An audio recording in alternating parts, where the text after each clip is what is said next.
Torah, a leper. Okay. Just wait a few moments because anyway, it's only 5:30 right this moment. It's nice to be here. I was here once before. I don't know when that was. It feels like just yesterday and 1,000 years ago all at once, which is, I suppose, how life feels. Okay. Yes, well, I know that as you're coming, I could say what I just saw. The in-person community concert, I'm so excited about it. I'm going to be singing with a bunch of other intergenerational choir members the Songs of Freedom this Sunday at 4 p.m. And it's in partnership with the Urban Voice Project and St. Bridget Catholic Church. An interfaith concert that celebrates our stories of freedom. It should be really wonderful. It sounded great. The band is amazing. All right. There we are. Oh, yes. So, hi again. I think today we're going to talk about somewhat of the Torah portion, which is Mitzorah, which is about leprosy. And I'm not as well versed in leprosy, perhaps, but I do like this discussion. The rabbis have an offshoot discussion of Motzi Shemra. Motzi, like Hamotzi Lechem, and Shemra is the spoken word. So, shame means name, and how we're talking about people, how we're talking about other people, and when we're allowed to talk about other people. So as I was leaving the house today, I was able to hear Jonathan talk to his class about this subject, and I know it's one of our favorite subjects. In fact, before we were married and we were first living out here in Los Angeles, we got to hear a very incredible rabbi speak without a note during Yom Kippur sermon for, it was a good long time, about there's only 4 times you're allowed to speak about anybody. And I remember we put ourselves to task at it and tried for a whole week. We did the homework of not speaking about anybody, and only speaking to each other or about, and we kept messing up and trying to justify our mistakes, let's call them. So I was thinking today in terms of our mindfulness practice, what are some questions that we could use to really ask ourselves if it's a moment that we should be speaking about somebody. There's always the first thing in mindfulness training is to pause, to try to pause. And the only way you can learn to pause is by doing this kind of work, by doing the meditation work, and also by learning about what it means to pause, which is one of the benefits of meditation, of a daily or weekly or consistent meditation practice. So you can taste what pause feels like. Because sometimes people say, oh, yeah, I have time in a day, or I'm going to make time to go to lunch, or, to sit and have my coffee, and all that is important and true, but it's not the pause that we're talking about. The pause is getting out of your story and determining what is a best action in my best action as a person participating in this human experience to speak about somebody. Maybe you'd want to go through a little checklist. Am I trying to entertain? And if so, is my entertainment at somebody else's expense? I have the benefit of teaching high schoolers now. And what, happens in the room stays in the room, we try to say. But of course, there's times, and I'm not privy to their Instagram conversations or their text messages, and it's a really slippery, dangerous slope. So in those cases especially, I think there's a no tolerance policy. Never. It's never to entertain somebody else. So is it entertainment? And if so, why would I need to entertain this person I'm with the story of somebody else? Is it to understand the actions of somebody else? So that's a little bit more nuanced, isn't it? If somebody does something to me or responds in a behavior, in a manner that I think is painful or strange or not the way I would do it, does that warrant a discussion? And if so, in what way are you discussing it? Hi, Irene. Hi, Valerie. In what way are you discussing it? Are you discussing it with a modicum of of awareness, of open-heartedness, or is it please believe me, be on my side? Yeah, so those are nuanced conversations. And if so, if it is to understand the other person, what is the impediment? What is holding you back from actually going to that person or persons with whom the issue is? So maybe that's the biggest question. And that's something that we could explore in our meditation. If we are trying not to speak about people, then it's probably going to happen. When it becomes this thing, oh, don't do blank. Hi, Lisa. Hi, Chuck. It's so nice to have you. I wasn't speaking about you. I just saw your name and addressed it. So if it's not about entertainment, it might be about struggling for a power. And again, is there a healthier way to do it? Is there a more mindful way to gain power? Is there a more mindful way to gain understanding about the actions of someone else? Perhaps going right to that person. So I engage, even my spouse, perhaps, to talk about so-and-so, but my spouse is invariably then brought into this nuanced conversation with my spouse's opinion about the thing. So now he's involved in talking about somebody, and nothing is clean anymore. But if insight meditation and finding an insightful sort of open heart, if the intention is to bring about compassion and bring about more peace into the world, not in a lovey-dovey, groovy kind of way, but in a true way, what would it look like if we bolstered up some energy, maybe took courage in a writing exercise in your own journal or in your own conversation with yourself, in a walking meditation perhaps? How many of you ever done a walking meditation, by the way? Walking meditation is kind of an interesting way to, I know Irene has, I've talked to her about that before, and Jonathan has on retreats. Walking meditation is surprisingly, painfully, angeringly difficult for me. And I think about it now, why it's been that way. And I still have no real answer. But as we were just discussing this for a moment, I was picturing the accompaniment of mind in a duress sort of place. Somebody did something to me and I really want to talk to somebody about it. Somebody did something to me and I really want to talk to somebody about it to either fuel my anger. You do like walking meditation. Yeah, I figured. For some reason, I figured I was going to be the minority in this. Yes, Lisa and Chuck. I imagine that this feeling state would bring about an energy that's difficult to kind of get rid of on our own. And that might be one of the reasons why we try to engage others, to fuel our own fire, to justify our anger, to justify our sadness, or to keep us safe and protected away from the person with whom we want to discuss or about whom we want to discuss.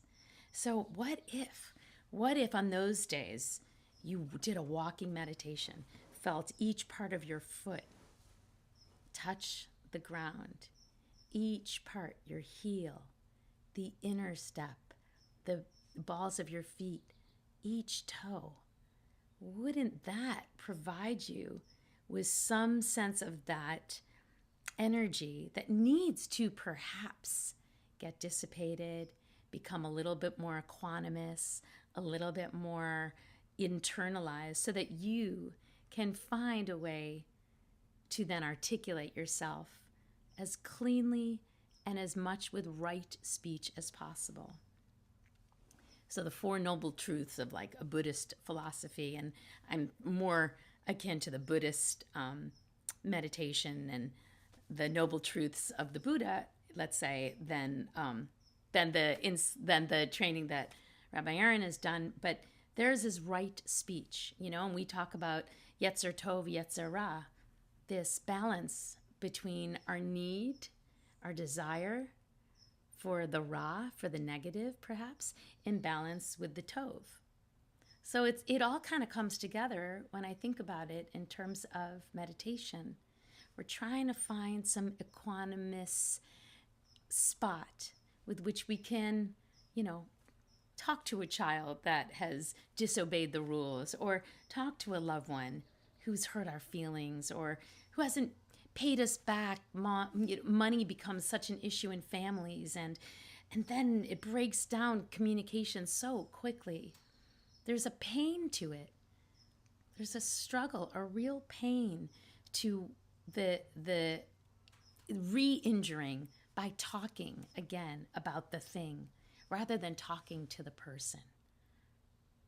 Rather than going right to the source, we re-injure others, and we definitely re-injure ourselves.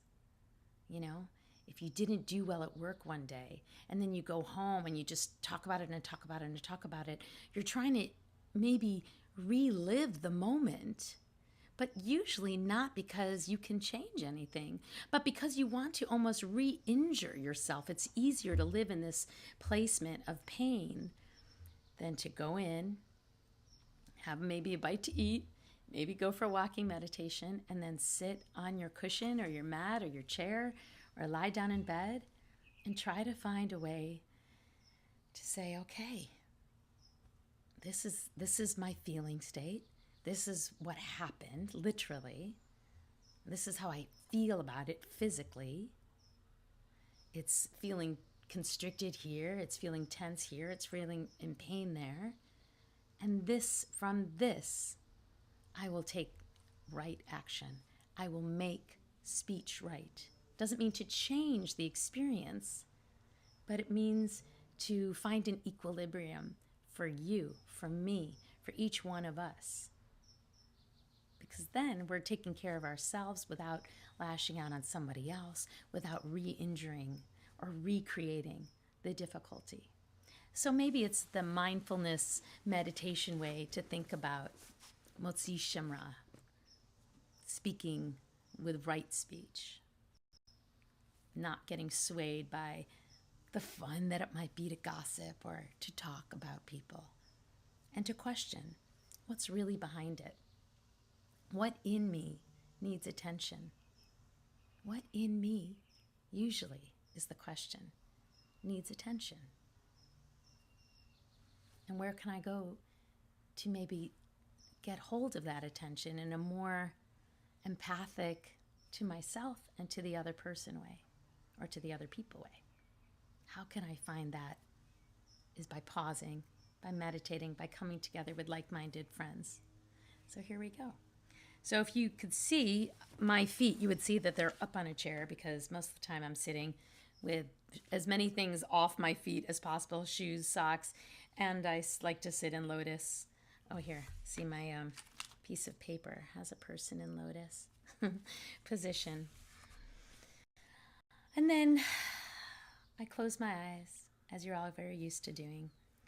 Maybe you feel your back against the chair or against the wall, or if you're lying on a mattress, maybe shift your weight a little bit right and left, just so you can kind of experience movement.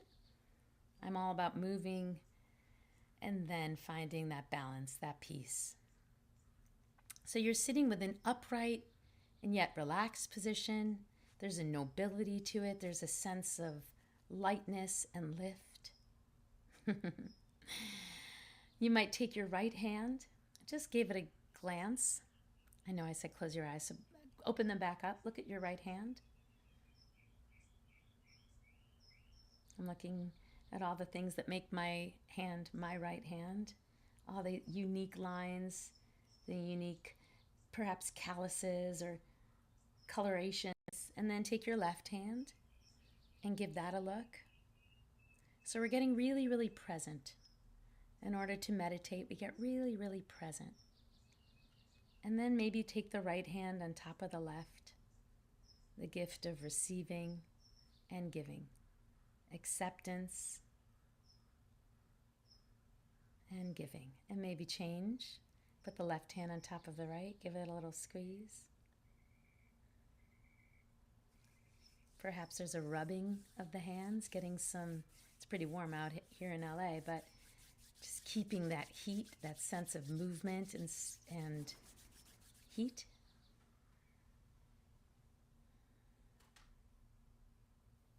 I'm going to place one hand on my heart and one hand on my lower belly, just to start in this place of self-soothing, that I'm holding myself accountable, but I'm holding myself without judgment, in a comfortable, loving, but contained fashion.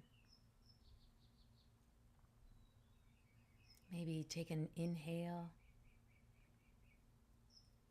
sort of with the theme of where do I need to focus my attention?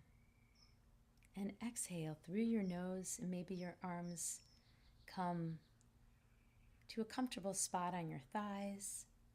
I like to keep my palms turned up, again, in this air of receptivity. You know, if all we are is energy around, and I lift my palms as I rest them on my thighs, I'm receiving. I'm receiving from you. You're receiving from me. The little screen in between us holds no meaning anymore. It's more about energy, and I can feel you and you can feel me, and we know we're present here together.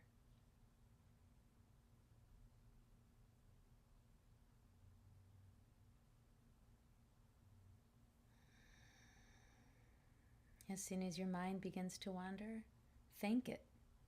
Thank you so much. In those moments, we're truly, truly present.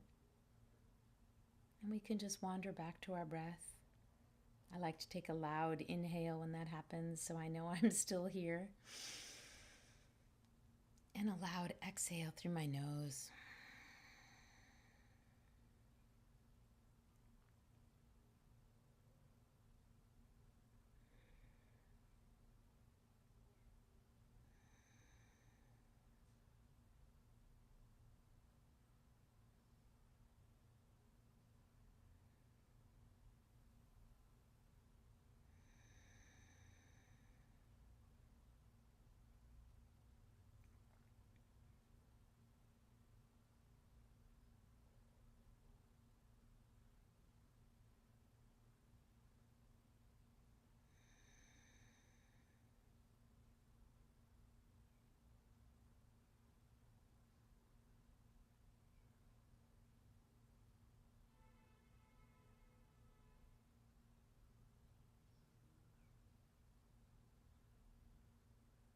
Where in me needs my attention?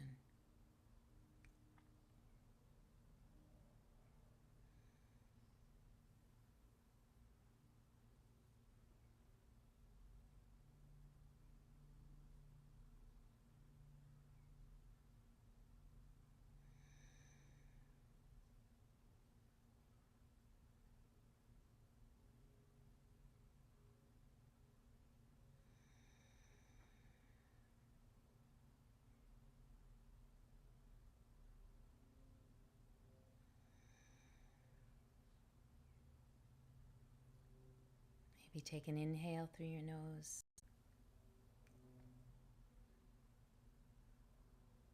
Try to elongate that exhale.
Maybe you're stuck thinking about a moment that you've been talked about, or that you've spoken about someone else, and maybe you're feeling a sense of a story a story of judgment or judgment over yourself or anger, resentment, shame.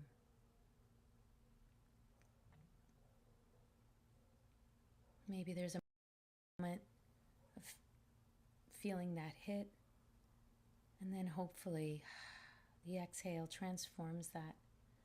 The exhale transitions you, transitions me into an unconditionally supported, safe place.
I'd like you to feel encouraged to bring in whatever sounds are in your vicinity,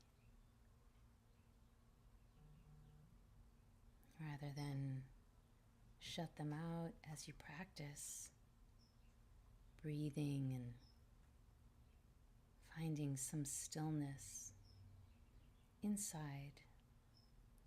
It can be helpful as we tiptoe toward the end of our time together to bring in, while we're still sitting, bring in those sounds or those noises, those smells that might trip you up if you were, not in meditation, if you were getting off your mat too quickly. Let's call this our mat, and here we are practicing working with our challenges.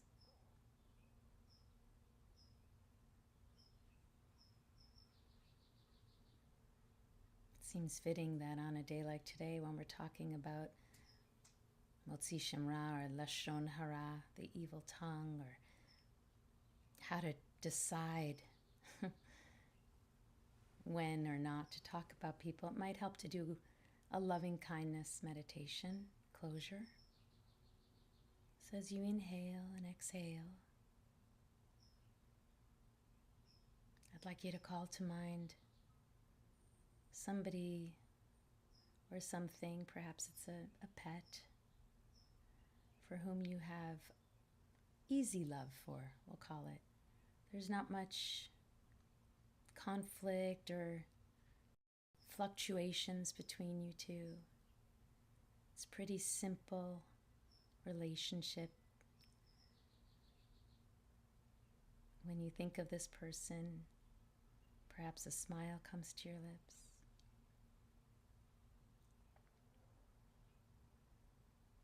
Somebody for whom it's simple to think of and to wish them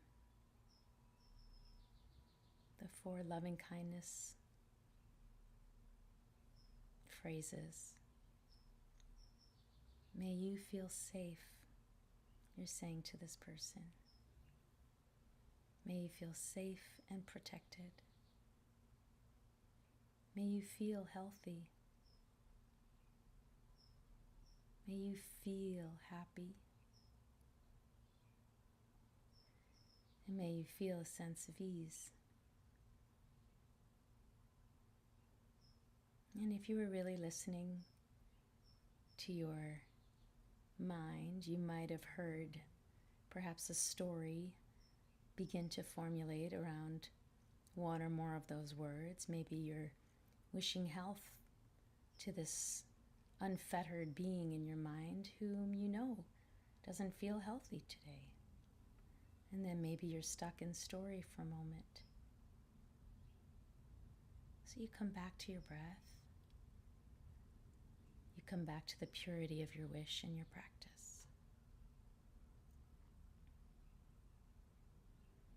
Now I'd like you to call to mind somebody for whom it's a little bit more difficult, perhaps.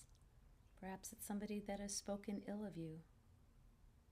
Perhaps it's somebody that you've spoken ill of. It doesn't have to be the most problematic person in your life, of course. But just for this moment, call upon somebody in your mind, and let's find a way to explore these 4 wishes for them. May you feel healthy. May you feel safe. May you feel happy.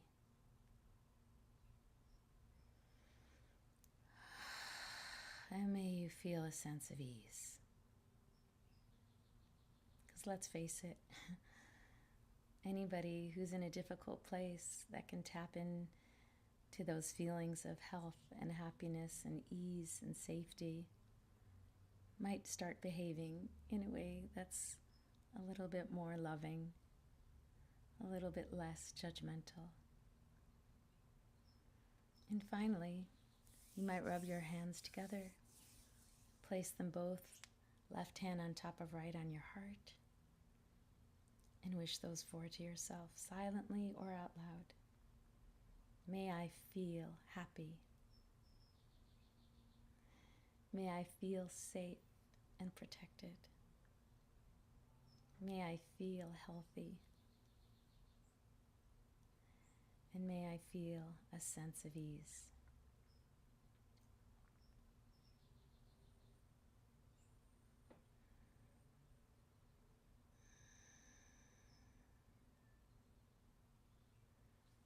The ability to touch your heart or touch your palms together is,